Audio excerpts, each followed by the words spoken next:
Next, John Maclean, former reporter for the Chicago Tribune and author of Fire on the Mountain, the true story of the South Canyon fire. From the Glenwood Springs Public Library in Colorado, Mr. Maclean discussed his account of the 1994 forest fire that killed 14 people on Storm King Mountain near Glenwood Springs in Colorado. The book is currently available in paperback.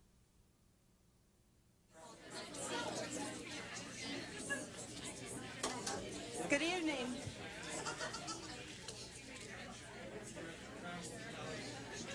Somebody start this. Good evening and welcome. It's nice to see so many people here.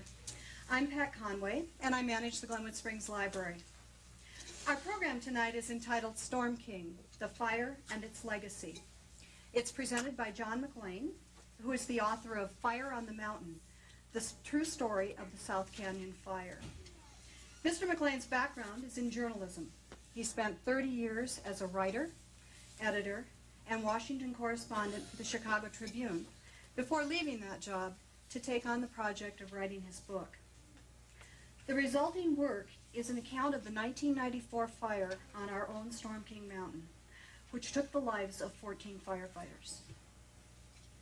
As our program title suggests, Mr. Maclean's focus this evening is on the lessons learned from Storm King and the impact of those lessons on our recent fire season. This program is sponsored for you tonight by Through the Looking Glass Bookstore and by the Friends of the Glenwood Springs Library. I'd like to thank Sharon Graves, the owner of the bookstore, for her assistance in planning this with me. It's always a delight to work with her. At the end of the program, we'll have a question and answer session. And then following that, Mr. Maclean will be available to talk with you and to sign copies of his book. Now, it's my distinct privilege to introduce to you John Maclean.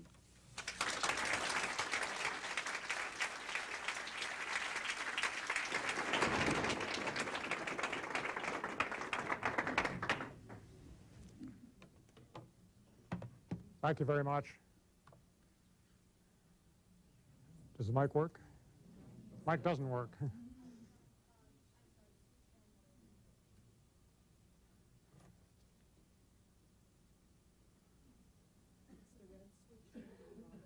Oh, let somebody else hit the switch here.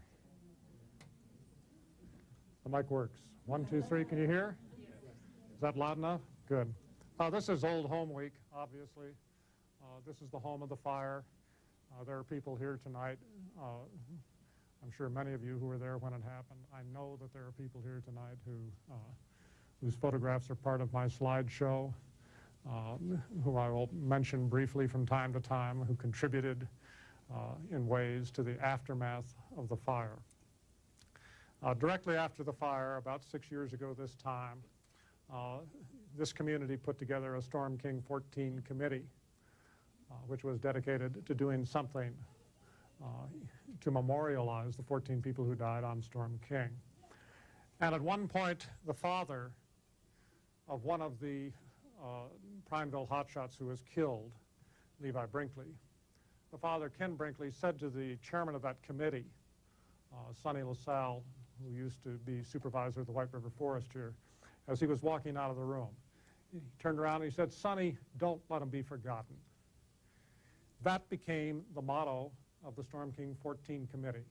And it became the motto that is in the back of my book and is really the signature of the Storm King fire. If what happened 6 years ago meant nothing other than the single human tragedies involved, that would be a catastrophe of a second sort. That is not what happened. In the 6 years following Storm King, the lessons have been gleaned by the people who do this work. Sometimes you'll find them in reports. Oh gosh, there have been some long ones written. The most important lessons are in the hearts and minds of firefighters. And this past fire season, which continues, isn't really past, but this past summer, those lessons were put into play. And the level of fatalities fell dramatically. At the end of the summer, it isn't all over yet, The number of fatalities from firefighting is about 14. The overwhelming majority of those are accidents with air tankers, helicopters, trucks, motors of one kind or another. Only 2 of them are burnovers, and those were accidents that were more or less not preventable by policy. What happened this summer over and over again was that people were mindful of what happened here 6 years ago and didn't take as many chances and pulled off fires. And people did not get hurt. And that's a testament to the Storm King 14 committee. It's a testament to the 14 who died. It is a testament to everyone who has thought or worked about on this subject. 6 years ago, when I first came to this community, it was not a happy or a hopeful place, as many of you remember. That mountain looked awful at the time. It was April, spring of '95. And I went up there with Bob and Nadine Mackey, the parents of Bob Mackey, the smoke jumper, Don Mackey, the smoke jumper in charge who was killed. And Bob and his brother and many, perhaps some of you, many people from this community put in the granite memorials that are the marker stones up there today. It was muddy. The place had been burned over. It hadn't greened up at all. It looked like hell. I use that term advisedly. The shock was still in the minds of the people in the town. The parents were still in shock. They hadn't absorbed what had happened. But a lot of time has passed. At the beginning of this fire season in June, I set out to see what I could see about where Storm King was in the fire world. I had no idea that it would be the kind of fire season that it was, a spectacular one, except we'd already had the Cerro Grande fire or the Los Alamos fire. So you knew it was going to be a cooker if conditions like that continued. And I started out at the Colorado Wildfire Academy in Salida, Colorado. They put it in a different town every year to kind of spread the joy around. The motel, MasterCard charges and so on.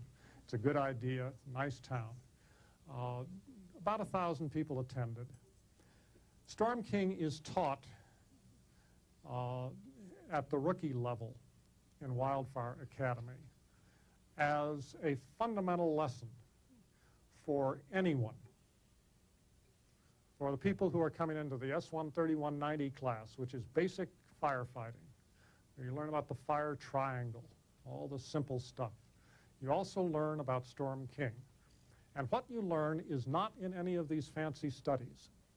It's not in the Tri-Data study, which cost $1 million. It's not in any of the others.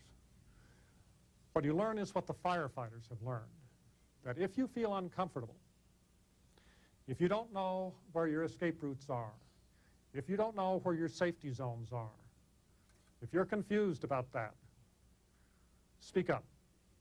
Don't be silent. Take it up to the next level. Don't be some foolish rebel and waste people's time. If you have a serious doubt, speak up.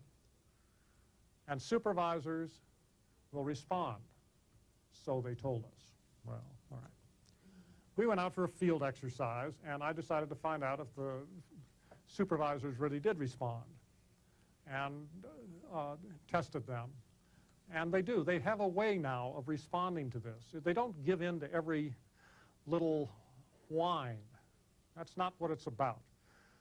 The fire line is close to a military situation. There are times when a supervisor says, reverse and move. Go back the way we came, run. And you have to do it. You can't debate that. So there has to be authority. But it has to be the kind of authority that you can accept as being on your side. And the guys who are teaching these courses have taught themselves how to do it. It's not a mystery. You listen to people. You take account of what they're saying. You don't have to agree with everything they say, but you take account of it. Fine. Well, a lot of people were leaving Fire Academy to go to fires that were burning. They were being pulled off. They were not all like me, green, taking the early courses. There are some of these guys who've been around for a long time. And we had the spate of fires on the Front Range here in Colorado, the High Meadow Fire and the Bobcat Fire. And some of us wound up on the Bobcat Fire. I got there the night of the weather change. They'd had a really nasty day with a lot of wind. Homes are getting destroyed all along the Front Range. There are real values at stake here, real reasons to fight hard. They'd had a very windy day. They'd held the lines. They'd had a couple of slopovers, but they'd held. And now they were doing the evening briefing. The incident commander at this fire, Joe Carvelho, had a purple ribbon on his lapel for the Storm King 14. He'd known several of them, been on a fire with them a few days before they were killed. And he wore a purple ribbon to remind himself of the lesson of Storm King. And what's the lesson of Storm King? You know, take care. Firefighter safety comes first. At the briefing that night, the whole thrust of the briefing was, don't be heroes tonight. Don't go out there and try to improve our lines. We spent all day holding these lines. We've got a weather change coming. It's going to be cooler tomorrow. We're going to have an opportunity to go after this fire hard. We're getting ready for it. We're going to take this one on when we've got the weather on our side. Don't you guys go out there and get somebody hurt tonight trying to be heroes. The next day, they did what they said they were going to do. Nobody got hurt. Within 2 or 3 days, they had about 90–95% containment on the Bobcat fire. I don't know if that was Storm King exactly. I don't know if you could create a mathematical equation to say it's Storm King, but I know it was there. I know the memory of Storm King was present at that briefing, bringing a note of caution. By chance, I wound up in the Bitterroot Valley in Montana, the home of the Mackeys, Don Mackey and Bob and Nadine, just as the fires were starting there in the middle of July. We had an environmental conference about fire in the West, been planned for almost a year. Somebody got lucky. Jack Ward Thomas, the ex-chief of the Forest Service, was giving his initial presentation. He said, do you realize in the 10 minutes that I've been talking, 6 air tankers have gone overhead? It was quite a summer in the Bitterroot. And as we read the fire reports in the morning, you can do this now on the internet. You can read a whole slew of active fire reports. Time and again you would read, we pulled the crew off last night. We let the fire go. It happened on a daily basis, and nobody got killed in the Bitterroot. And that is the legacy of Storm King right there. People not getting killed. It happens to dovetail with a change in the way we deal with fire in the West, a fundamental cultural change. A lot of people have talked about my book, which has been out for a year now, which is why I'm not trying to introduce you to the book. A lot of people have talked about my book as, you know, something that assigns responsibility or speaks about who made what mistake, and a lot of mistakes were made. After the book's been out for a year now, and I've thought about it for 6 years and talked to a lot more people, I think what got the people on Storm King was their culture. I don't think anyone, I've never thought that any single individual was responsible for what happened. If you want to know how a disaster happens anytime, it is usually a string of mistakes, all linked to each other, some of them very minor, some of them only mediums, but linked. Nobody breaks that chain. On Storm King, that's so true that at the moment the fire blew up, at 4:04 p.m. on July 6, 1994, if the people on that West Flank fire line who were killed, the 12, had realized at the moment it blew up that it was going to chase them directly and not go behind them, if they'd known how much trouble they were in, and dropped their tools and dropped their packs and begun to move, not run, move, as fast as they were able, everyone would have survived. So that's the nature of disaster. The nature of the fire world is that the culture was in flux. Since 1910, the time of the great blow-up or the big burn in northwestern Montana and Idaho, it has been the policy of this nation to fight fire, to put out fire. In 1927, 17 years after the big burn, the Forest Service came up with the formal policy of putting out every fire by 10 o'clock the next morning after it was sighted. And if you didn't get it by 10 a.m. that morning, you got it by 10 a.m. the next morning. This is fires in wilderness, fires all over. That was the origin of the smoke jumpers. That if you're going to fight fires that quickly in wilderness, you better be able to get there quickly. You can't take a pack train in, so you took a parachute.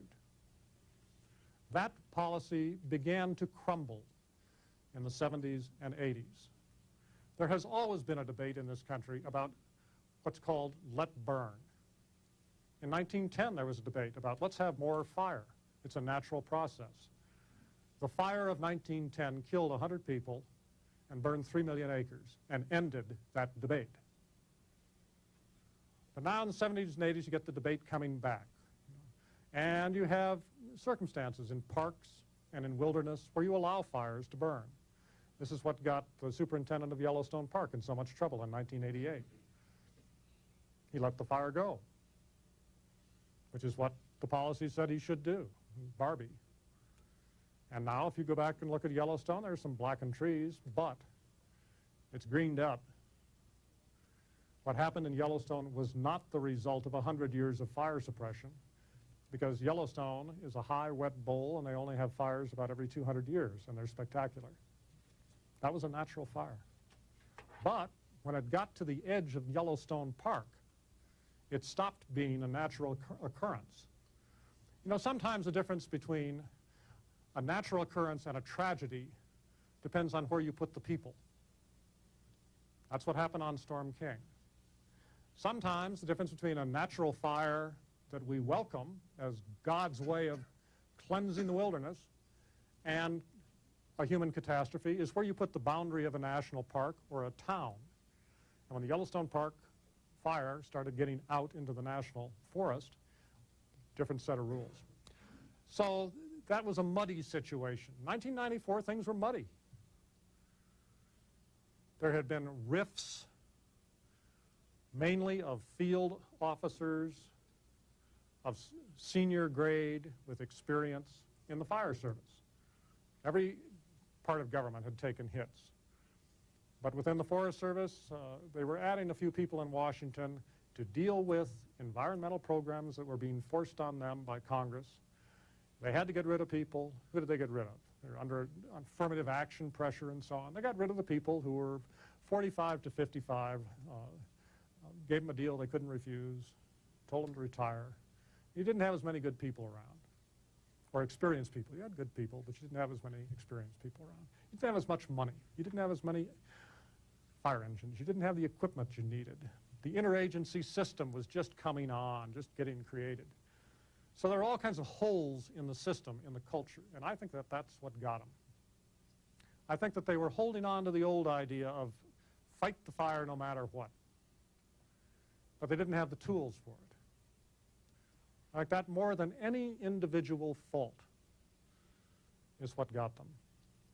This summer, part of the legacy is that Storm King feeds into the new fire culture.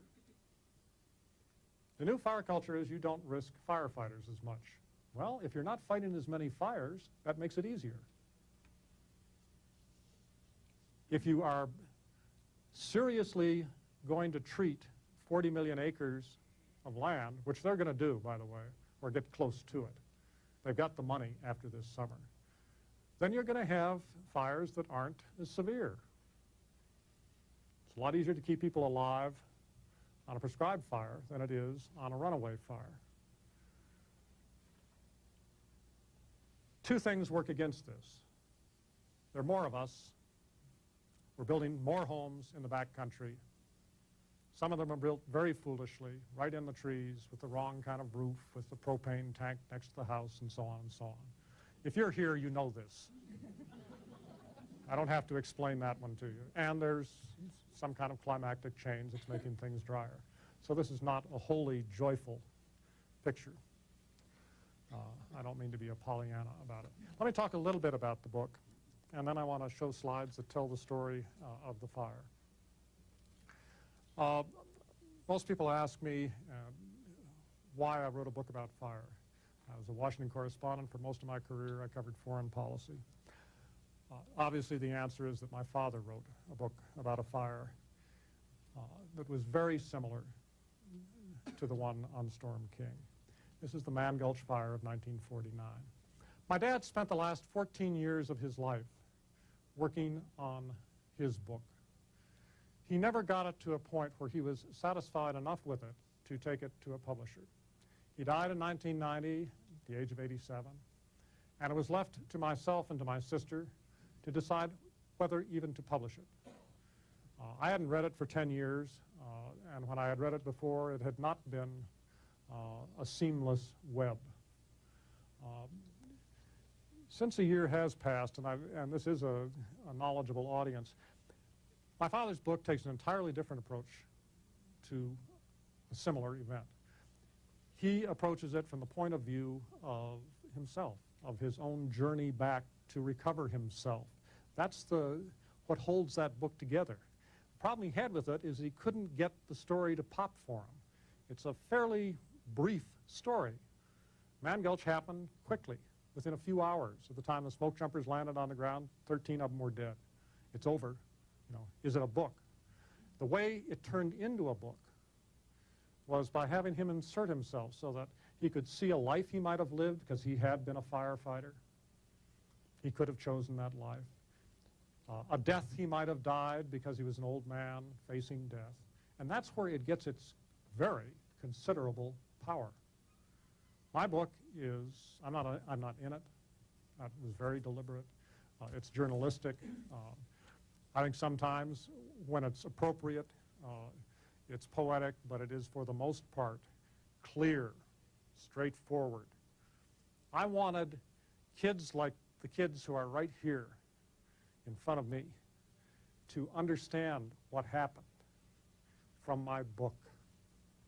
I wanted people who had fought fire all their lives to read it and say, yeah, he's not a firefighter, but he got it.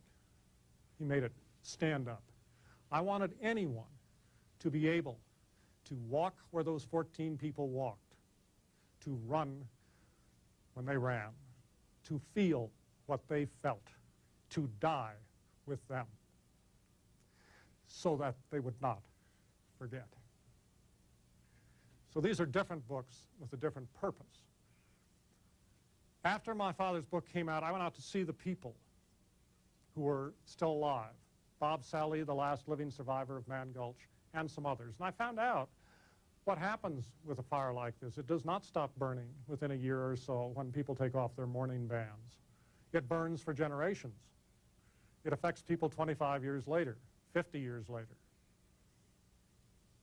So when Storm King came along, I knew what I was looking at, an echo event. It should never have happened. People on Storm King Mountain talked about Man Gulch and said, well, this is another Man Gulch. That fire is just going to come right up here after us. And they did nothing about it. Why, in God's name, did they do nothing about it? That was one of the questions I had that I tried to answer in the book. I was working for the Tribune, the Chicago Tribune at the time. It took me 6 months, I guess, to pull myself together enough to quit my job and go out and do it. And I did it. And here we all are today.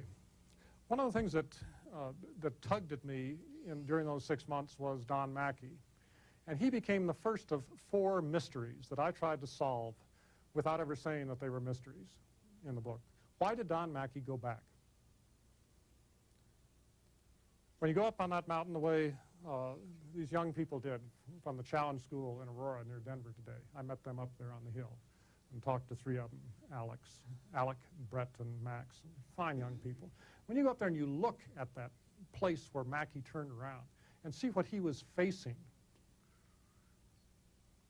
it's stupendous. Why would he go back? And safety lay straight up where he'd sent other people, but he did. And at the end, he may have turned around the final time and gone back to help others when he knew he was going to die. So I want to know why. Why had he done that? What kind of person? If you want to accept a simple answer, there is one. He was a dutiful supervisor. He knew that he was responsible for those people. He had put them in harm's way, and he went back to check on them. In fact, he said that. I discovered 3 things that he had said indicating intention, which had not been found out during the course of the official investigation. One of them was that he was having a discussion with somebody over the radio and said, I'm going to go back to check on the people in the brush patch. So he really intended it. It wasn't a mistake. The other mystery was, how did 49 people get fooled so badly by that? The second mystery. That's how many people were on that mountain when the fire blew up. Some of them knew it was just like Man Gulch. Some of them were very apprehensive about it and had been during the day. Communications were terrible. Safety routes or safety zones were virtually non-existent. Escape routes were laughable, except it isn't funny. Why wasn't somebody speaking up? Doing what they now teach at the Colorado Wildfire Academy. Somebody on the grunt, on the line. I mean, you can't lay this whole thing on Don Mackey. So I wanted to answer that question. Why did they get fooled? And the final answer, I think, which I don't go into in the book, is that in a lot of ways they got fooled by their culture.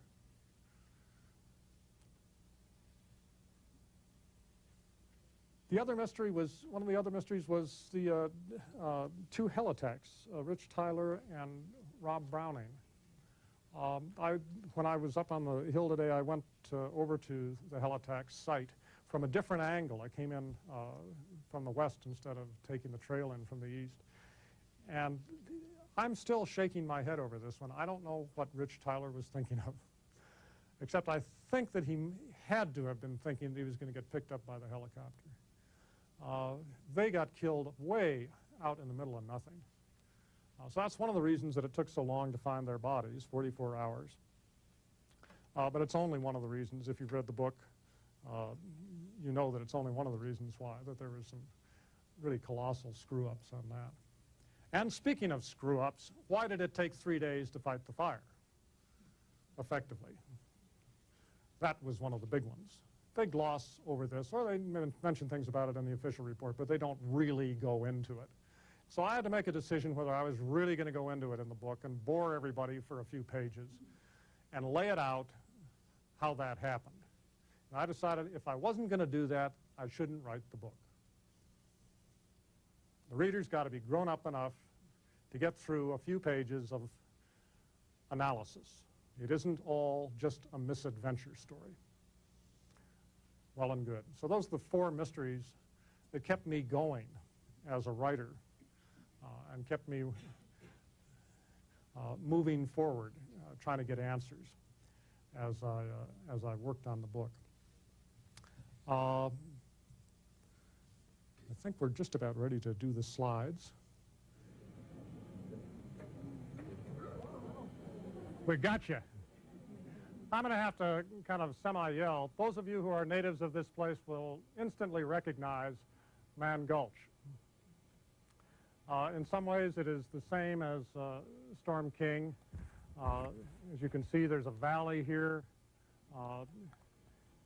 If this were, let me get my little clicker here, this valley here, if this were Storm King Mountain, this would be Hell's Gate Ridge. Down here would be the Colorado River. In fact, in this case, down here is the Missouri River. Glenwood Springs would be right over here, and there's nothing over here. This is wilderness area. I only put this in to let you know that these places are geographically enormously similar. This is the last survivor of the Man Gulch fire, Bob Sallee, walking up the slope where he escaped. You can see it's about as steep as that slope on Storm King. This is the crevice through which Sallee and his partner Walt Rumsey escaped. Okay, oops, sorry. I'm sorry, I'm hitting the wrong button here. Now, this is the more familiar territory of Storm King. Of course, this is Canyon Creek Estates, I-70, the Colorado River, the peak of Storm King, and Hell's Gate Ridge. This is the point of ignition on July 3rd, about 6:30 in the evening. A bolt of lightning struck here and started the fire. As you can see, there are homes all down through here, more homes here, and the town is on the other side. This is a fire that you want to fight. Again, why did it take 3 days to fight it? This is from the north looking down in Storm King. If this is that first slide of Man Gulch, this would be the open gulch, the open slope, and this would be the valley. The river is down here. This is where most of the action happened on Storm King. This, you can see faintly the west flank fire line, which starts here and goes across here. We'll have a better picture of that when we need it a little later on. This is just for general orientation. Again, the ignition point here, Hell's Gate Ridge. Canyon Creek Estates would be over here in the town this way. This is the fire on the 4th of July. It's not a small fire anymore. It's up to 25, 30 acres, but it is contained at the top of the ridge. It is fightable, it is containable, and nobody is fighting it at the moment. This is taken from Canyon Creek Estates by Chuck Johnston, who may be known to some of you, may be here tonight. Taken from his home, as you can see how close the fire is, toward evening that day. The fire, note the fire behavior. This is really important. Instead of being just a fire in one spot burning, this thing is undefined. It's skunking down here, and it's fingering down in here and popping up here and there. If you tried to put a blanket over it, you'd have a very hard time. You'd have a blanket in tatters. These are the Prineville hotshots.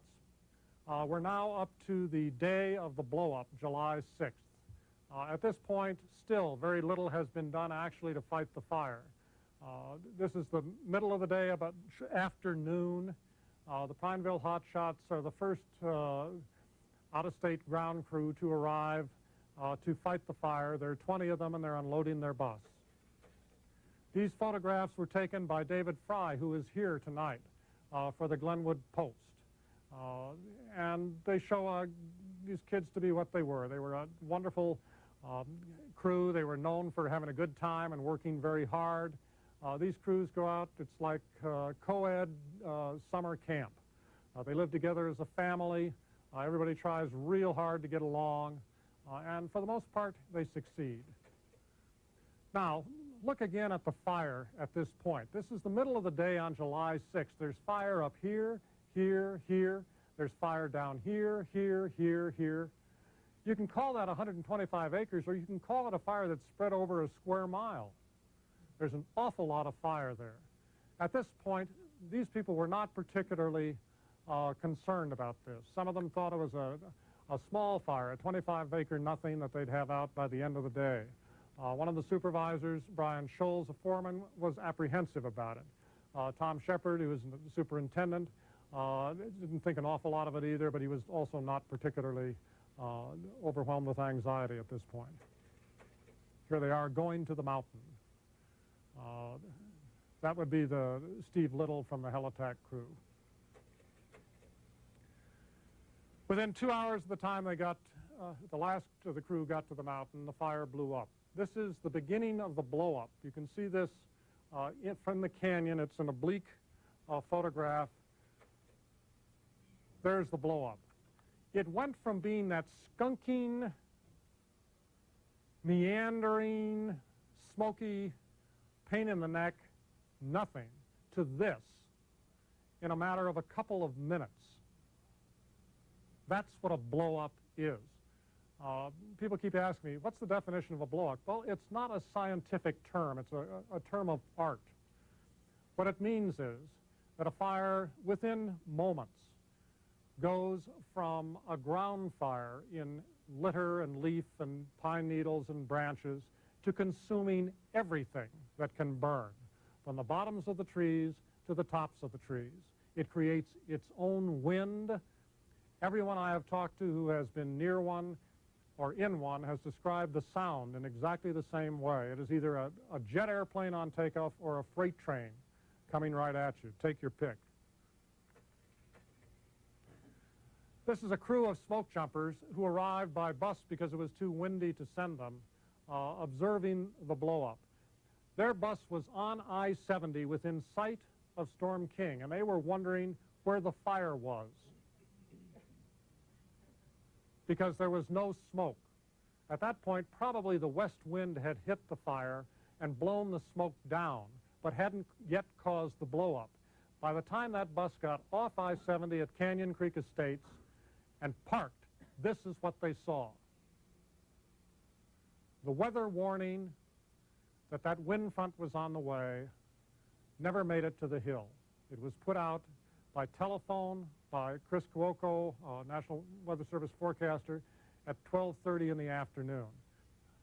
In other districts, the Montrose district, where that same warning was put out, there is a weather event coming, there will be no warning, it will be severe.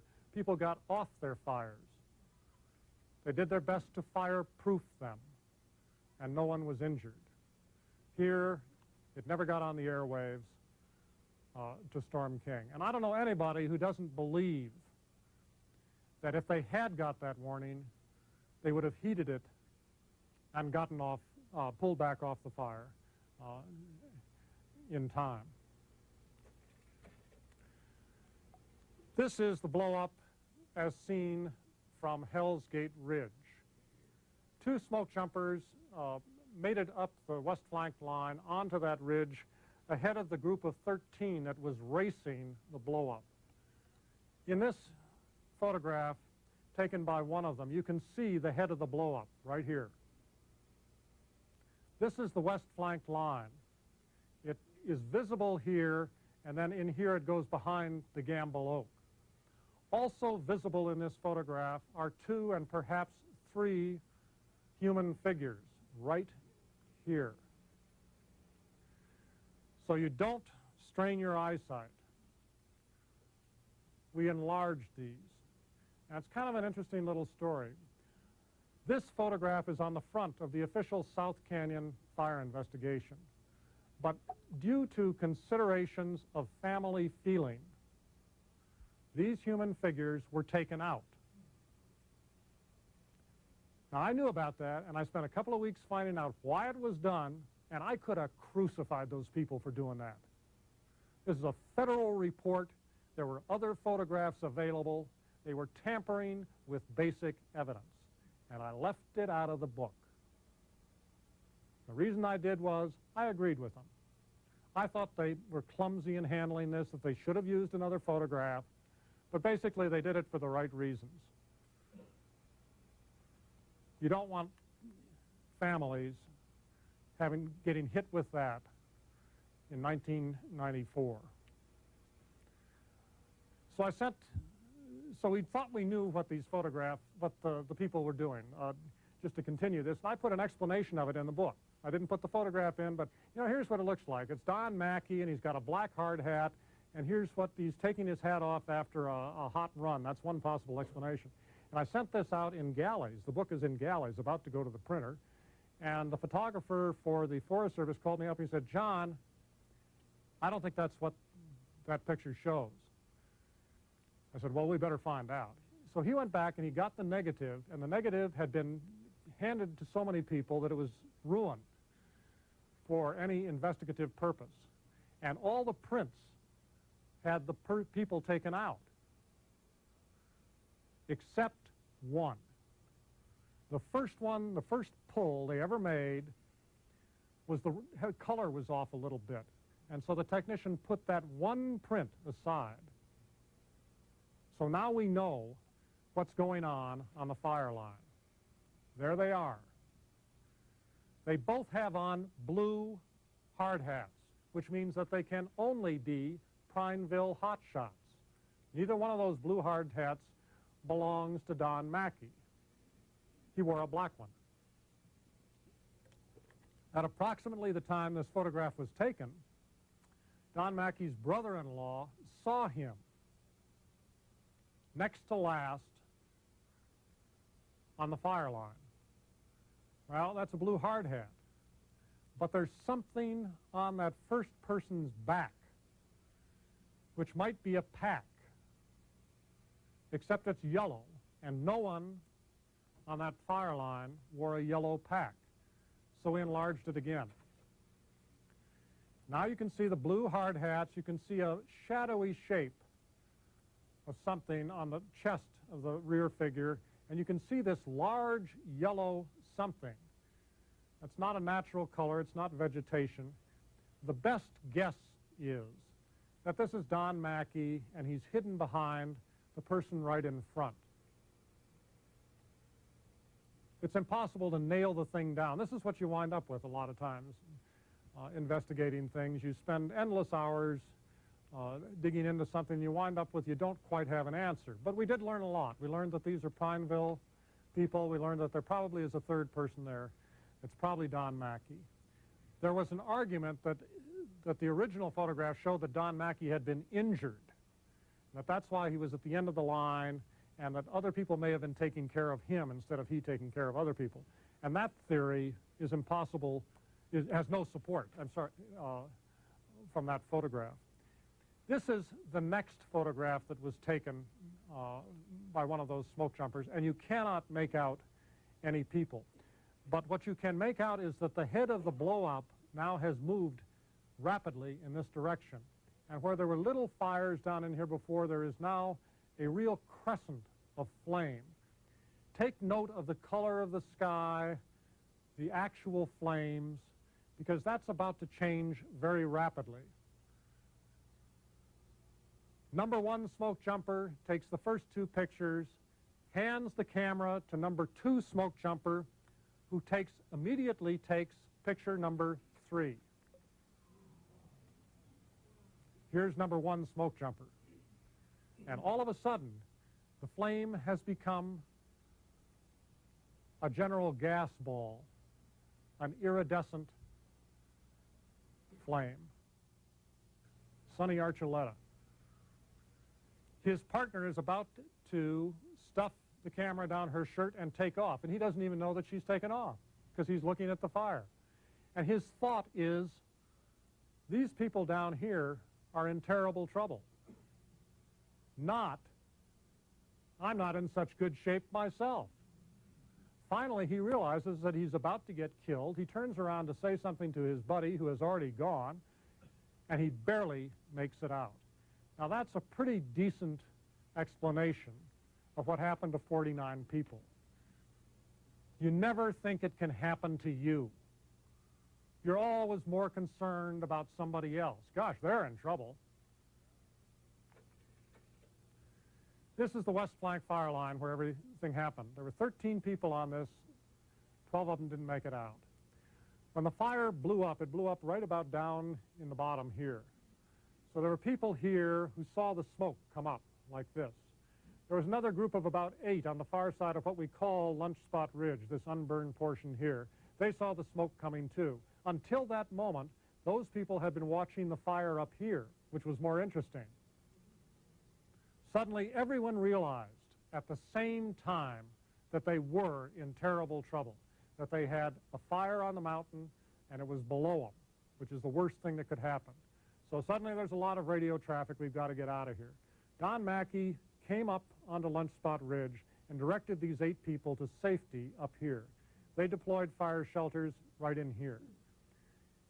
He knew that this was a good area to go to. They thought that he was following them. Instead, he turned and went back down this fire line. At the time he turned, 12 people were in a bunch moving along here in a line. He caught up with them right about here when they were there. He was down here. We know this because one of the 13 survived. It's almost biblical. I only have escaped alone to tell thee. There's one left to tell the story, Eric Hipke. And when Eric was about here, he looked back and saw Don Mackey at the rear end of the line. Mackey had to go about twice as fast as the others to catch them. and his mouth was agape, and he was wheezing like that. Eric was too far away to hear what he had to say, but he knew what his eyes said, which was, "Go, go." So they turned, and right about here, Eric Hipke got a chance to break away from the others. The line stopped momentarily. Eric was third in line. The two leaders stepped to one side of the trail and looked at each other and said, "Deploy, deploy. Should we deploy our fire shelters? Should we take them out and cover our backs with them?" There was a lot unsaid in there, but those are the only words they used. And a gap opened between them, and Eric went between them and took off up the hill. He got about 20 yards ahead and looked back thinking everybody was on his tail, and they weren't. They delayed. Eric got up here just to the top and was hit by the fire.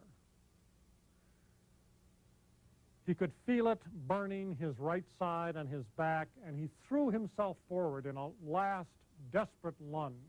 And as he was in the air, the fire struck him, and together those two forces brought him to the ground. The fire burned off his pack. As he got up to try to continue on, it fell down around his knees, held only by a single strap. As he unbuckled the strap, he looked at his hands and realized that they'd been shredded. They were twice as long as they should be. The skin is just fleshed off of them. He got the buckle undone and staggered over the top. Everyone behind him was in this area here and had stopped running, with one exception, which was Scott Blecka. I use running. I should never use that. It's really, you can't run up there. It's a power hike. Scott Blecka got within 40 steps of the top, much farther ahead than the others. He tried to do what Hipke did and was probably halfway back in the line, so it was just too far for him to go. The others, the 35 others, were on top of the ridge when the fire blew up down here, and they bailed into the East Canyon. And after a long, labored climb out, more than an hour, they were safe. This is a group of this same group of smoke jumpers who were bussed. They're going to be the first rescue party. And the reason, this is the evening. And the reason I put that in here is to show you the helicopters that immediately were sent once the fire blew up. They couldn't get equipment to the fire until people were killed, and then they got everything. And I'm not blaming anybody for that. That's what you do. But it is still sickening to look at the kind of things that they hit the fire with that night, when the people who died couldn't get an extra helicopter or people there on time or a retardant drop when they needed it. This is the next day, July 7th. As you can see, there's still fire. They're still dropping on top. This is part of the recovery team. The bodies were left on the hill overnight so that investigators could have the chance to see what had happened. It's a very unusual configuration to have people all bunched together. And there needed to be a careful accounting of things and photographs taken. And this is part of that process. This is Eric Hipke's pack. That's a camera that he had in the back. This was found just close to the top and shows you what the fire was capable of doing. This is the last 125 yards or so of the west flank fire line. It goes up here. These people are standing roughly where Eric Hipke broke away from the others.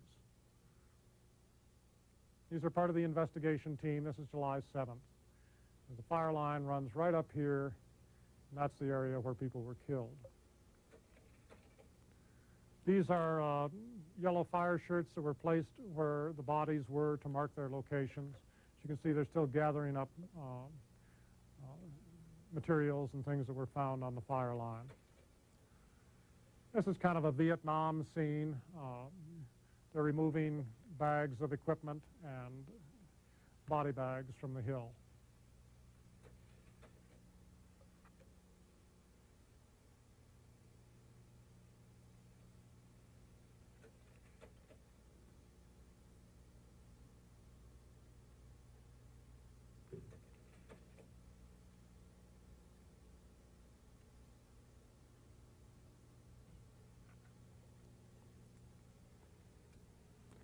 I know who this is, but he stands for all of us. He's not necessarily a person with a name. Thank you. John, why did it take 3 days, in your opinion, to fight the fire? The reason I ask is because as I remember, there were some other fires going on in the area. The explanation that was given by Pete Bloom repeatedly to that question at the time was that we had 40 fires burning in the district, and we were overwhelmed. We did not have the resources. I went back and counted the fires, and there weren't 40 fires burning. They had a handful of serious fires. I won't try to reproduce the exact numbers, but they're in the book, and I mean really a handful. Basically, they got in over their heads. Some of this is not their fault, that there were resources were down. It was hard to get resources. There's a mandate in the government that you will have least cost, you'll use the least cost method to fight a fire, which means you'll spend the least money on it. And if you spend the least money up front, you will often spend the most money down the pike. They had a fire burning near Paonia, the Wake Fire, in a different district, the Montrose district, that got all the attention, including from the governor, Roy Romer, who was here. But basically, and you see this happen in government all the time. You know, if the president shows up somewhere, everything else just goes dead. And the governor shows up, and they lost 3 houses on the Wake Fire, which is bad news. So that day, things went dead on this district. It was the 4th of July. They didn't fight fire on this district much that day. And then they got the Wake Fire under control, and they declared the South Canyon Fire the #1 priority, but they were always, always, always too little, too late on this one. They had a policy in the state of Colorado which wound up getting the BLM director, state director, thrown out, that you could not drop fire retardant on a fire unless you had a ground crew there on the scene at the fire to follow up. That's an outdated, was an outdated policy. What they've discovered is that when you've got a fire in 1 tree or 2 trees, you can often extinguish it with a retardant drop, or at least, you know, get the thing tamped down until somebody can get there. Somebody doesn't have to be there right at the time. Nearly every other state in the union had abandoned that policy. It was still hanging around. I don't know if that's what was on their mind and why they didn't do it, but they didn't do it. And Bob Moore, the state director of the BLM, was forced to retire as a consequence of that. It was not done in public, so the public didn't get the satisfaction of seeing the lynching, but it happened. So there were a host of reasons over the course of those 3 days. And you can generalize about them and get pretty insulting. But the important thing to remember about it, I think, is that it was one thing after another. Every time you'd get ready to go fight the fire, something else would come up. You know, you didn't have the equipment you needed. If you read the dispatch logs, and I obsessed over them, you see Pete Bloom, the fire management officer, trying to catch up the night of the 5th, early on the 6th. I mean, he's ordering stuff, and he just gets hamstrung. That hotshot crew, the Prineville Hotshots, they're supposed to be there at 8 o'clock in the morning. Not on their way, there at 8 o'clock in the morning. And they weren't. They just, you know, it didn't happen that way. So it's not a simple answer. But the consistency in the answer is it was one thing after another. And people didn't stand up afterwards and take responsibility for that. In fact, Pete Bloom and Winslow Robertson rewarded themselves with pay raises and a self-congratulatory memo. And that's shameful. Don Mackey made his share of mistakes, and he died. Chris Cuoco's weather warning never made it to the Hill. He is heartsick to this day. Butch Blanco was the incident commander of that fire. He goes around saying, I killed 12 kids. Those aren't pay raises. Those aren't self-congratulatory memos. Those are men standing up and taking responsibility, sometimes too much. Nick? We were told that... Wait for the boom. Sorry. We were told that volunteers from the local fire departments wanted to put the fire out and wouldn't let them do it when it was 2 trees. Has that changed as far as policy for the federal government? In fact, there was nobody on the, they're not supposed to do that, and they had no one red carded to do it. Red card is what you have to fight fire on federal property. There's an old but operative BLM assessment of the volunteer fire departments in which they say, well, some of these guys, we don't know if we want them out there. What happened after the fire is a lot of the volunteer fire departments got money from the state to get their people red carded. That's one of the, it's been a halting process. It is one of the things that's being worked on now. A lot of departments are realizing that they have to get up to speed to fight wildfire on federal property. I certainly wouldn't blame the Glenwood Springs volunteer department for that one at all. They were among the first to spot the fire, by the way, but it was not their responsibility. It really and truly was not. And the next one down the line, Newcastle, was a mile beyond their jurisdiction. There was a lot of agony afterward. As you know, in this town, people saying, if only somebody had gone up there with a shovel, one person. Well, we all felt that way about it. But that doesn't mean that Jim Mason made some hideous blunder. He was the head of the fire department here. He didn't. What's your opinion of the new proposed management plan, the treatment of the 40 million acres plus? I know this is just the beginning, but... Well, I just am finding out about it like everybody else, and I think the people who have written the policy are just finding out about it. Well, it hasn't been around for very long. It's an absolutely fabulous opportunity for wildland firefighting. It gives you more of a year-round component to it. They're talking about having 3,000 new jobs. What kind of new jobs? I mean, there's a lot that has to be decided here. And people are already plucking at the chicken. You can see the gleam in the eye of the United States Forest Service. They're going to come back as the lead agency on wildfire, end of the competition with the BLM, because they have the most trees, and they're going to get the most money, and he who's got the most money wins the game, and there's not going to be any one unified federal firefighting force. And so a lot remains to be worked out. But I'll tell you something. It's opened the floodgates of funding. You have to start there. There are going to be some really awful mistakes made. And people like me are going to write about them and make fun of it. But boy, I hope they get 40 million acres treated. My concern, I guess, is secondary effects. Every time the federal government steps in on anything at that scale, we're bound to have secondary and tertiary effects. Wildlife, for example. And, right. And have you thought about that at all? I've thought about it a little bit, but this is such a case-by-case basis that it's very hard to have generalized thoughts. The 40 million acres has been inventoried, and if you cited a specific forest, there would be studies that show what they think will be the effect on wildlife habitat and so on. But to generalize about the whole 40 million, I think, is the height of foolishness. And you understand that, too. Yes, thank you. Yes, John. These were very young kids that died. Did you look into their experience level, how many fires they've been on, that type of thing? They were all qualified. The oldest was 44. Don Mackey was 34. Late 20s. Nobody had worked a longer shift than is allowed. It was a 21-day shift in those days, and nobody had done more than their 21.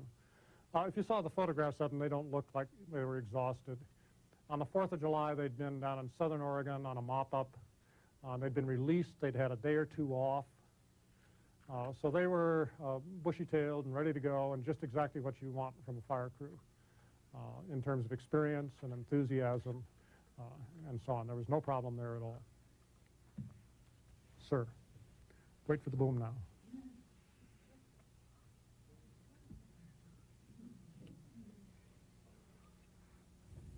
In your book, you point out that there was a policy that helicopters carrying water to the fire could not cross the interstate highway. Could there ever be an exception to that policy? There are exceptions made to that by incident commanders who say, to hell with that, go get it. And there was an exception made, for example, right after Storm King. They were taking water out of the Colorado as soon as the fire blew up. It's another one of these, why didn't you do it before? There's a good reason for that. I mean, you don't want to drop 1,500 gallons of water on a sedan with 6 kids in it. I mean, you really don't. But if you've got something like this to do, maybe you get somebody down there to direct traffic, stop it for a couple of minutes and let it go again. That didn't happen before the fire. It did happen after the fire. You had mentioned the use, oh, I'm sorry. I recognize this young man down here. Wait for the boom now. Brett. Stand up there. I was wondering, do you think that the fire wouldn't have been so bad if there were a lot more, like airplanes and helicopters, but not as many people up there? Did I think the fire would have been so bad if there had been a lot more helicopters and airplanes? I've second-guessed this fire like everybody else, and after 5 years, I didn't really quite know what should have been done. A lot of people think that, you know, the folks on the hill should have gone down to the bottom and fought it from there and so on. I was there a year ago with a guy from the California Department of Forestry, an assistant chief, and we spent the day up on the hill. I got down there, and he said, John, there shouldn't have been people on that hill on July 6th. I said, what? He said, they shouldn't have had people on that hill. If I'd been incident commander, he said, this is Monday morning, but if I'd been incident commander, he said, I'd have pulled everybody off that hill. Fire's 125 acres, and I'd have kicked it from the air for 6 or 8 hours. He said, all I need is one helicopter. Didn't need a tanker force, didn't need 6 helicopters. Give me one helicopter for 6 hours. And then you put people back up there when you've knocked it down. The answer to your question is yes. That's the best idea that I have heard. And at the end of that, he said, and you know what, John? He said, if we'd done that, we'd have spent about $500,000. Yeah, I don't want to spend that kind of money. In California, they do. They spend the money. Yes, this young lady back here. Wait for the boom. I'm surprised to hear about the rule that you can't dip the buckets on the other side of the interstate. And because I had a van, I've got 5 kids, and we drove right down the interstate, and that's what they were doing. The buckets were going right over our van and dumping on the hill. So, right. But that was about the same time that we saw the silver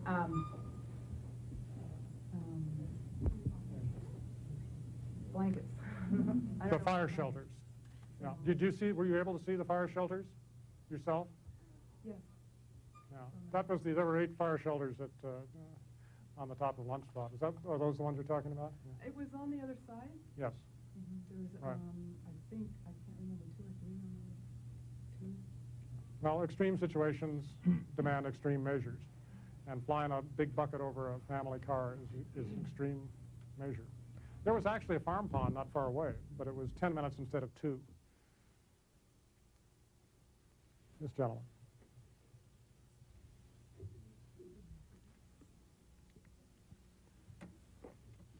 There seemed to be a sense in your father's book that after Man Gulch, the Forest Service, the firefighting subculture was like, let's learn lessons so this never happens again. But you have 45 years, which is essentially a generation and a half of employment between the 2 fires. Is it your sense that within that subculture, the lessons learned from Storm King will be more long-lasting, or do you think will be forgotten, something like this will happen again in half a century? I think something like this may well happen again. But I think that the lessons of Storm King are going to be more long-lasting. And the reason is that they are so well integrated with the changes in fundamental how you fight a fire. You don't fight fires now in some cases. You do make heavy use of prescribed fire. You try to reduce the exposure time number of people exposed to fire on the line. That's really what's going on. And that is going to have, combined with what happened at Storm King, is going to have a good effect on firefighter safety. That doesn't mean it won't happen again. I mean, look at all the things that went wrong to make this happen. It's not an event that is going to be regular, but an awful lot of good people blew it. You know, that happens. Good people not making something good happen. I mean, this kind of thing goes on. I mean, you haven't eradicated fire deaths.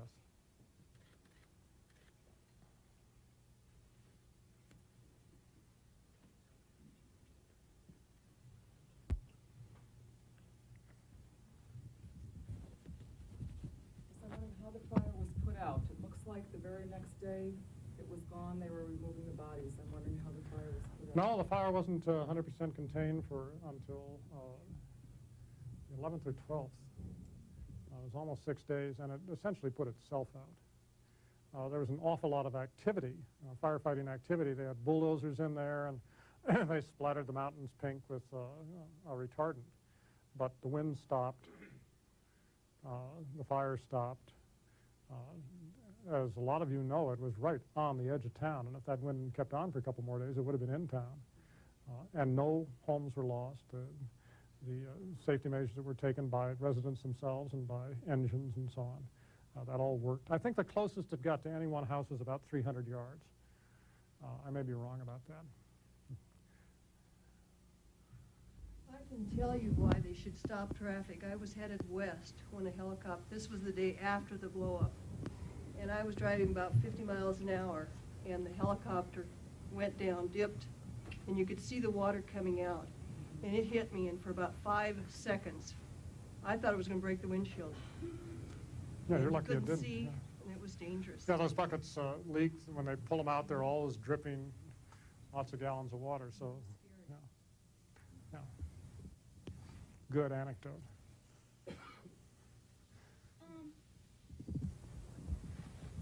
Did Don Mackey deploy his fire shelter, or did he chase after Eric Hickey? There were only 2 fire shelters fully deployed on among the 12 people who were killed. And those were by the 2 smoke jumpers who were in the lead, Jim Thrash and Roger Roth. And I think what happened is that when they stopped, when Eric Hickey broke away, when they stopped and looked at each other and said, deploy, deploy, I think they both took out their fire shelters. You know, they come in a little brick like that, and they teach them when you're running away from a fire, it will help if you take out your fire shelter, shake it out, and hold it over your back so that the radiant heat doesn't burn you.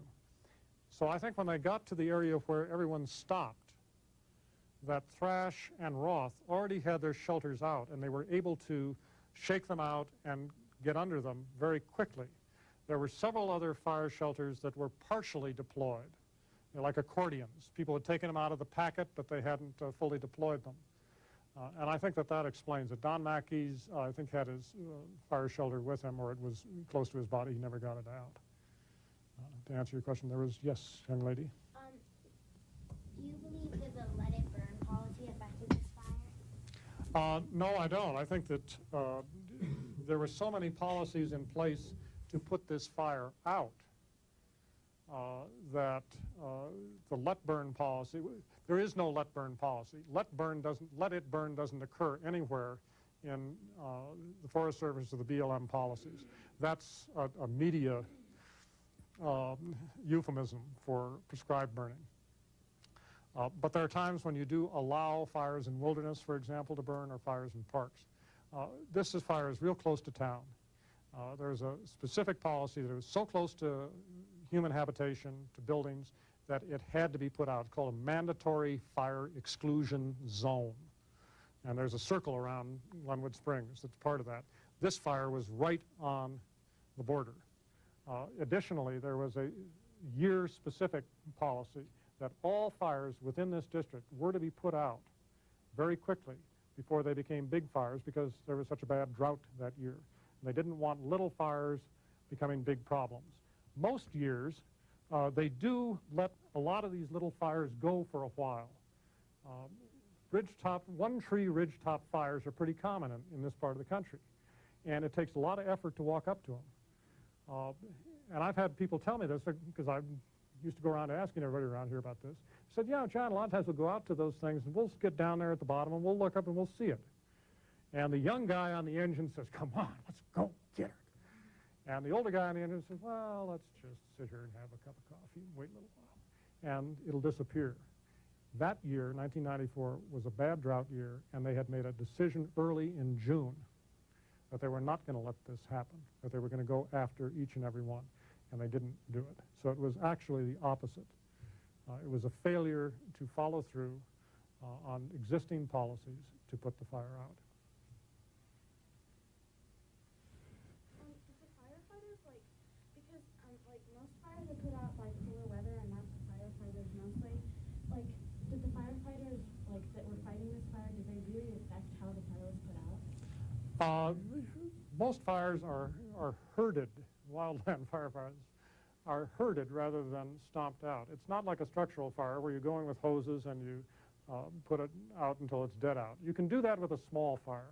Smoke jumpers do that. Smoke jumpers put fires out. That's their job. Get them while they're small, a couple of people on a fire, knock them down until you can stick your hands anywhere in the fire and it isn't even warm. Yes, for the most part, on this fire, it was the wind dying down and the fire vegetation. There was also an awful lot of defensive work. When you get fires in the wildland-urban interface, that's what you try to do. You try to move them around buildings. You don't stand in front of them and here comes a 1,000-yard wide flame front and you say, well, stop.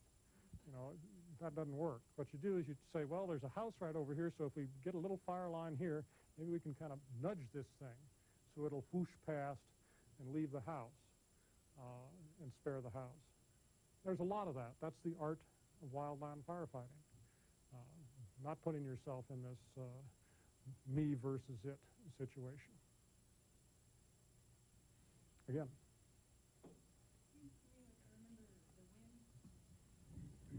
The wind was really a sail I used to a lot, and I remember saying, man, the wind is really fluky today, and it's like wherever you turn the sail, you don't really quite know where the wind is going to come to fill it up because it's coming from different directions. Did they investigate how the wind or something? Because that might have been.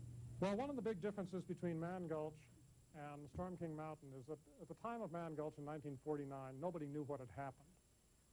They didn't know what a blow-up was or did. They knew what it looked like, because it used to happen all the time. But they didn't know how a blow-up functioned. They had no idea how a fire could have gotten down below the crew in Man Gulch. The foreman of the crew who survived, Wag Dodge, had a conspiracy theory. He believed that the ranger in charge had snuck up the gulch and lighted the fire down below because he wanted a big fire on his district so that a big crew would come in and then leave their tools when they left, and he would have had the glory of having a big fire on his district. This used to happen. That's how you build up a fire cache. You have the stumble bums who come in, they fight the fire, they're not going to carry a shovel 2 feet farther than they have to, and they leave it for you. That isn't true. That isn't how that fire happened. In 1994, the science of fire had advanced enough, thanks to Man Gulch, and the funding for fire sciences laboratories, one of which is in Missoula, that they understand now how a blow-up occurs, and they understand how the winds in a canyon like that behave. What happened on Storm King was you had a big west wind, or north-northwest, west-northwest wind coming in, 40, 50 miles an hour, and it hits that little canyon of the Colorado River. You've got Storm King on one side and mountains on the other, and suddenly that wind is compressed into the Colorado River gorge. Well, as soon as you compress something, it wants to expand back to its natural state, and it came upon the mouth of the gulch that led up to Storm King Mountain, and so it turned literally at a 90-degree angle and started going, instead of east toward Denver, it started going north toward Montana. And that's what caused the blow-up. It hit in the bottom of that gulch little fires that were down there. At the same time it's roaring up the gulch like that. Above it, there's a west wind going in an opposite direction. Once the blow-up starts, it creates its own winds. It starts sucking up the gulch and creating swirling winds ahead of it, and the effect that you're describing of winds coming from every which way begins to occur. But they are explainable. It was not a mystical event. It was a scientific occurrence which, thanks to Man Gulch, can be described in words and understood by people who weren't there.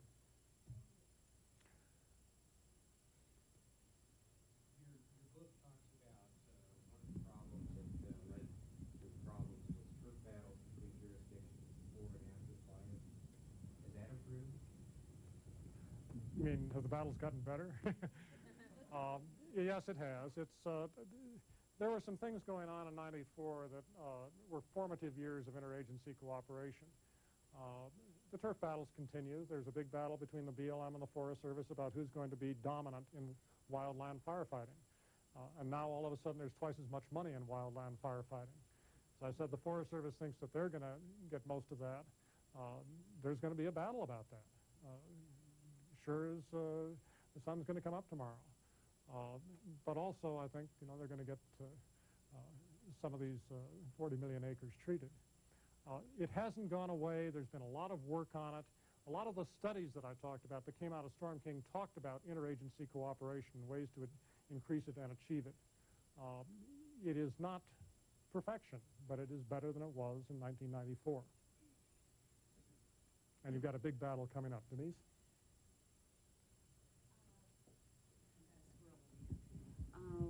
Could you discuss the different kinds of fires, meaning the ground fires versus the ones that are going from treetop to treetop?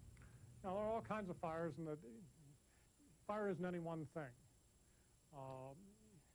When a forest fire gets going, it can creep along the ground and be what they call a ground fire. This isn't science. This is description. Then it can build up a little bit and start taking out branches and be in the lower branches of trees and so on.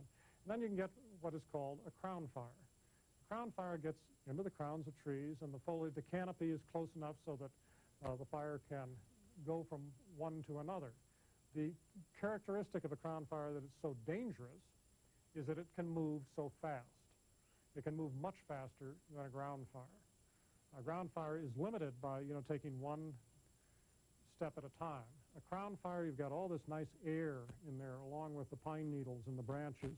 It just goes whoosh, like this. A blow-up is the whole thing. That's what the people on Lunch Spot Ridge were watching that fascinated them so much, and why they missed the blow-up until it blew up. They were looking at a crown fire, and it's an incredible sight. You see these blossoms of flame just catapulting from one tree to another. It's gorgeous and kind of like a Yellowstone volcanic kind of thing where everything's bubbling. Flames are bubbling up from one tree to another. And that's what attracted their attention. This young man right here. I was wondering, if someone would have fully deployed their fire shelter, would they have a better chance of surviving, or would they have survived? And if they had more training, could we have saved some more people's lives? The fire line where the people died was not survivable in a fire shelter. A fire shelter can handle a fair amount of radiant heat, but it cannot handle direct heat, flames right on it, for more than a few seconds. There was a thought, the initial analysis by the Missoula Technology and Development Center, which handles these matters, fire shelters and so on, was that it was a survivable spot if the deployment was perfect. And finally, after several years of looking at what had happened, these guys, who were big advocates of the fire shelter, finally admitted no. There was no way that anybody could have lived in a fire shelter there. There are fire shelter prototypes now that are survivable in much higher temperatures. Most of the really practical ones have come from Roger Roth's brother, Jim Roth, who is an engineer who has devoted himself to making a better fire shelter so that others may live. The trouble is that they cost an awful lot more, and they weigh an awful lot more, and have not been adopted by the Forest Service. The materials that Jim Roth has discovered through his research are being used by engines to make curtains inside engines. This is a fairly common occurrence, that you're in an engine that gets burned over. If you can have a fire shelter curtain inside that, your chances of surviving go up astronomically. So that while he hasn't got the perfect fire shelter yet that meets the specs and the cost realities that you deal with in great quantities here, he has come up with something that is better. I don't remember the last half of your question. More training. Would more training have saved them? I don't think so. I think they had. There's a question way over here. You talked about changes in policies and procedures as a result of Storm King, and you just now mentioned some technology changes. Were there any other technological changes prompted by Storm King? Yes, a lot of them. I don't know. I'm not familiar with all of them. One of the most dramatic, however, regards weather forecasting. Chris Cuoco, the weatherman who was in Grand Junction on an experimental basis in 1994, has now become cloned. The Weather Service has decided this is a good thing, and they send lead forecasters to fire camps. There was one up on the Bobcat fire. They have a thing called a RAWS unit, Random Access Measuring something or another, I don't know. It's a little weather station that they can carry along. It downloads stuff from satellites. It has its own input things, wind velocities and so on. So you can really set up a little weather station at a fire. And somebody over on Division 1 wants a weather report specific to his division, and Division 4 wants one. And you can give these guys very separate warnings and forecasts. You're going to have a little wind, watch it, a couple of minutes, it's on its way, kind of forecast. So that has been radically different since 1994, and Storm King did much to accelerate that. You can't claim that's the only reason. But the Weather Service saw a good thing and went after it and has done well with it.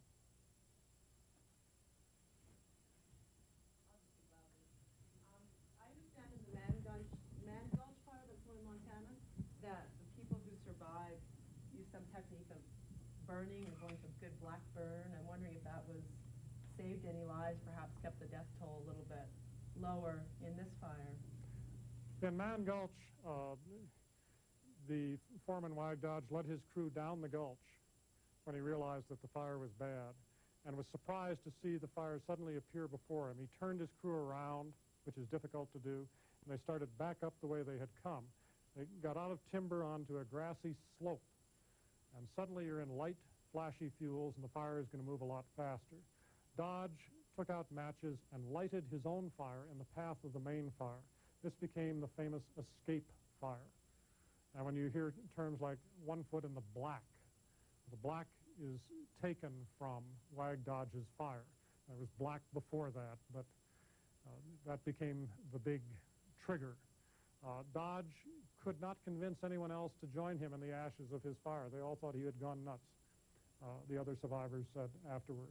Bob Sallee, who is now the only living survivor, and Walt Rumsey used Dodge's fire as a buffer and went up the side of it.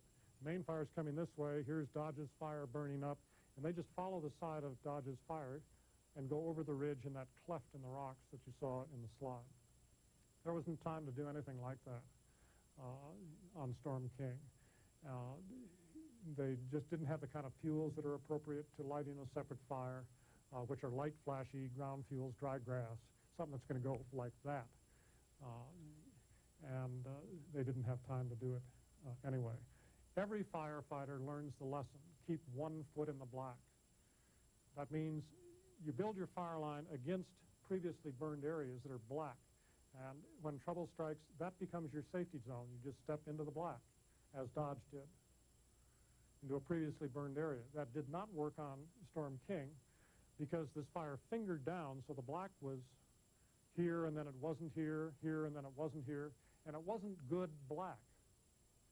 It was lousy black. It was pre-cooked gamble oak, where it burned a little bit, but it hadn't burned out. And you all know what this gamble oak is like. I mean, you have to burn it down to the ground before you're going to step into anything. Otherwise, you're stepping into a cobweb that's going to explode around you and kill you. Mackey, when he directed the people to go up, he said, there's good black at the top. There's good black. And when they got to that area, they found that it had indeed been burned flat. And it was the best black they'd seen all day. And that's where they deployed and lived. So yes and no, I guess, is the answer. I mean, black played an important part in the fire. But since Wag Dodge's fire, I don't know of any instance where somebody has done exactly that, lighted another fire. It probably has happened, because everything has. But there isn't a famous instance of somebody copying Wag Dodge.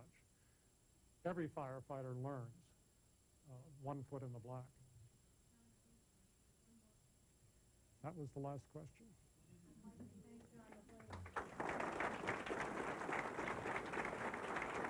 Thank you.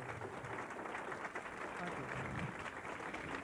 Fire on the Mountain is the first book by John Maclean, formerly a journalist for the Chicago Tribune. The story of the 1994 forest fire that killed 14 people on Colorado Storm King Mountain was selected as the best nonfiction book of 1999 by the Mountains and Plains Booksellers Association. It's currently available in paperback from Pocket Books, a division of Simon & Schuster.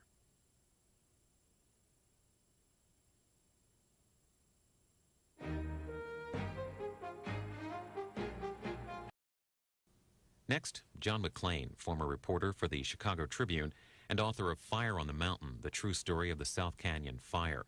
From the Glenwood Springs Public Library in Colorado, Mr. Maclean discussed his account of the 1994 forest fire that killed 14 people on Storm King Mountain near Glenwood Springs in Colorado.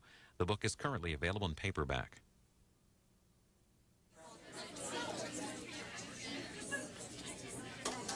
Good evening.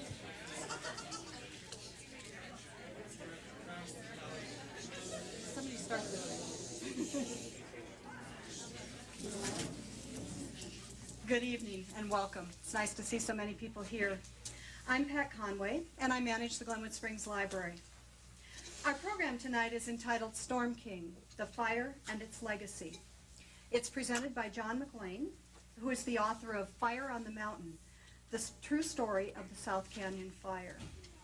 Mr. Maclean's background is in journalism. He spent 30 years as a writer, editor, and Washington correspondent for the Chicago Tribune before leaving that job to take on the project of writing his book. The resulting work is an account of the 1994 fire on our own Storm King Mountain, which took the lives of 14 firefighters. As our program title suggests, Mr. Maclean's focus this evening is on the lessons learned from Storm King and the impact of those lessons on our recent fire season. This program is sponsored for you tonight by Through the Looking Glass Bookstore and by the Friends of the Glenwood Springs Library. I'd like to thank Sharon Graves, the owner of the bookstore, for her assistance in planning this with me. It's always a delight to work with her. At the end of the program, we'll have a question and answer session, and then following that, Mr. Maclean will be available to talk with you and to sign copies of his book. Now, it's my distinct privilege to introduce to you John Maclean.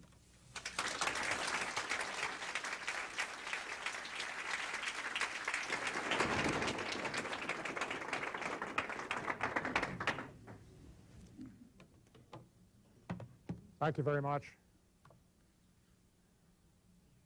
Does the mic work? Mic doesn't work.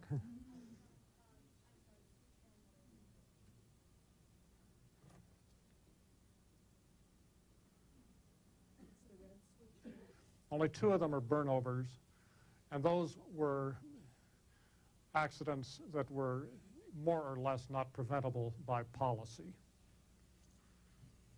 What happened this summer over and over again was that people were mindful of what happened here 6 years ago and didn't take as many chances and pulled off fires. And people did not get hurt. And that's a testament to the Storm King 14 committee. It's a testament to the 14 who died.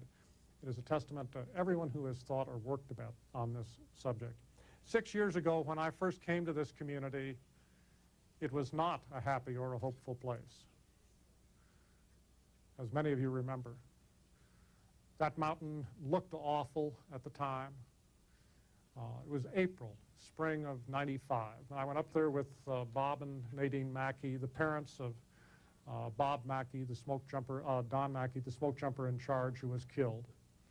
And Bob and his brother and many, perhaps some of you, many people from this community put in the granite memorials that are the marker stones up there today. It was muddy. The place had been burned over. It hadn't greened up at all. It looked like hell. I use that term advisedly. The shock was still in the minds of the people in the town. The parents were still in shock. They hadn't absorbed what had happened. But a lot of time has passed. At the beginning of this fire season in June, I set out to see what I could see about where Storm King was in the fire world. I had no idea that it would be the kind of fire season that it was, a spectacular one, except we'd already had the Cerro Grande fire or the Los Alamos fire. So you knew it was going to be a cooker if conditions like that continue. And I started out at the Colorado Wildfire Academy in Salida, Colorado. They put it in a different town every year to kind of spread the joy around. The motel, MasterCard charges, and so on. It's a good idea, nice town. About 1,000 people attended. Storm King is taught at the rookie level in Wildfire Academy as a fundamental lesson for anyone, for the people who are coming into the S13190 class, which is basic firefighting, where you learn about the fire triangle, all the simple stuff. You also learn about Storm King. And what you learn is not in any of these fancy studies. It's not in the Tri-Data study, which cost $1 million. It's not in any of the others.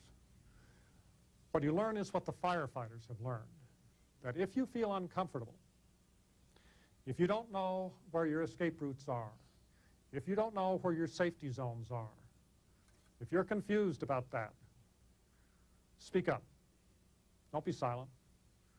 Take it up to the next level. Don't be some foolish rebel and waste people's time. If you have a serious doubt, speak up. And supervisors will respond. So they told us. Well, all right. We went out for a field exercise, and I decided to find out if the supervisors really did respond, and tested them. And they do. They have a way now of responding to this. They don't give in to every little whine. That's not what it's about. The fire line is close to a military situation. There are times when a supervisor says, reverse and move. Go back the way we came, run. And you have to do it. You can't debate that. So there has to be authority. But it has to be the kind of authority that you can accept as being on your side. And the guys who were teaching these courses have taught themselves how to do it. It's not a mystery. You listen to people. You take account of what they're saying. You don't have to agree with everything they say, but you take account of it. Fine. Well, a lot of people were leaving Fire Academy to go to fires that were burning. They were being pulled off. They were not all like me, green, taking the early courses. There are some of these guys who've been around for a long time. And we had the spate of fires on the Front Range here in Colorado, the High Meadow Fire and the Bobcat Fire. And some of us wound up on the Bobcat Fire. Let somebody else hit the switch here. The mic works. 1, 2, 3, can you hear? Is that loud enough? Good. This is Old Home Week, obviously. This is the home of the fire. There are people here tonight, I'm sure many of you who were there when it happened. I know that there are people here tonight whose photographs are part of my slideshow, who I will mention briefly from time to time, who contributed in ways to the aftermath of the fire. Directly after the fire, about 6 years ago this time, this community put together a Storm King 14 committee, which was dedicated to doing something to memorialize the 14 people who died on Storm King. And at one point, the father of one of the Prineville hotshots who was killed, Levi Brinkley, the father, Ken Brinkley, said to the chairman of that committee, Sonny LaSalle, who used to be supervisor of the White River Forest here, as he was walking out of the room. He turned around and he said, "Sonny, don't let him be forgotten." That became the motto of the Storm King 14 committee. And it became the motto that is in the back of my book and is really the signature of the Storm King fire. If what happened 6 years ago meant nothing other than the single human tragedies involved, that would be a catastrophe of a second sort. That is not what happened. In the 6 years following Storm King, the lessons have been gleaned by the people who do this work. Sometimes you'll find them in reports. Oh gosh, there have been some long ones written. The most important lessons are in the hearts and minds of firefighters. And this past fire season, which continues, isn't really past, but this past summer, those lessons were put into play.